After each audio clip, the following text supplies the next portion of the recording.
Donc le protocole de cette phase 2 du projet CP2D IMG est de tester les sapeurs-pompiers dans une phase de prise de décision avec la sollicitation des émotions, notamment grâce aux premiers travaux qui avaient montré que nous étions capables d'induire des émotions avec un support vidéo. Donc là, il va s'agir de mettre en situation le sapeur-pompier face à trois scénarios de mise en situation face à des cas opérationnels où les sapeurs-pompiers vont être amenés à faire des choix opérationnels, ce qu'on appelle là pour le coup en psychologie un choix forcé, qui va nous permettre d'établir si le sapeur-pompier est guidé dans son choix par ses émotions, plutôt par une analyse plutôt rationnelle.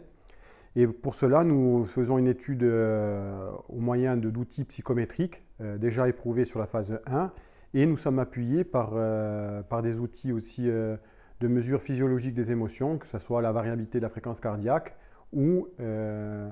l'analyse du mouvement de la pupille. Cette mesure nous a été rendue possible grâce à l'appui du Centre du sport de la jeunesse corse qui vient, grâce à déjà des outils qu'ils ont développés, nous aider sur cette partie-là. L'ensemble de ce protocole